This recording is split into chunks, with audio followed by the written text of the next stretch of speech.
Russia's conflict with Ukraine dates back many decades. At the heart of the discord has always been power, sovereignty, and Western values. Here's why the conflict has extended beyond the two countries' borders to involve the US, NATO, and a host of other countries.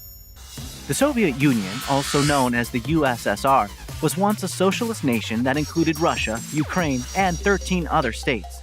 It was the largest country in the world at the time, and its people spoke over 130 languages. From the 1940s to the 1990s, the USSR and the US and their allies became locked in what became known as the Cold War, a long, tense conflict for world dominance between capitalism in the West and communism in the East. NATO, the North Atlantic Treaty Organization, was created during this time to provide collective security against the Soviet Union. The membership-based military alliance, which exists to this day, would promote democratic values and cooperate on defense and security-related issues. During this period, the Soviet economy, military, and government was faltering. When Mikhail Gorbachev came to power in the 1980s and introduced a new set of freedoms and political reforms, some took advantage of this and started independence movements. By 1991, the USSR had completely devolved, the Cold War ended, and Gorbachev resigned. This is where the conflict really begins. The breakup of the USSR left sore wounds for some Russians, including Russian President Vladimir Putin.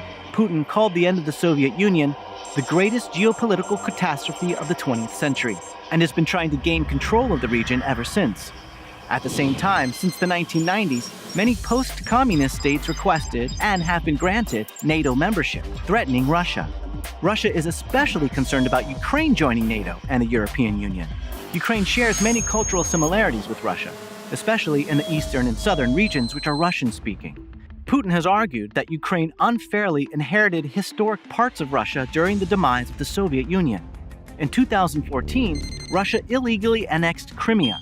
In that same year, separatists, backed by Russia, took control of an eastern region known as Donbas. Russia has been giving these separatist forces military support and financial aid ever since. Its goal: weaken Ukraine and slow the country's tilt toward the West. Ukraine wants to keep its independence and sovereignty, and the US has been trying to support that. Since 2014, it's committed more than $5.4 billion in total assistance to Ukraine, in both security and non-security aid. While Ukraine hasn't joined NATO yet, it's been in talks since the 1990s. Ukraine needs all 30 NATO members to agree to be let in. So far, there hasn't been unanimous consent. The reasons vary from not wanting to upset Russia to believing Ukraine has too much unrest and corruption. For now, Western nations remain at odds with Russia over Ukraine. They're hoping for stability and peace, but seeing very little of it. Hey, thanks for watching. If you like this video, check out these other videos from USA Today to stay up to date with all the latest news.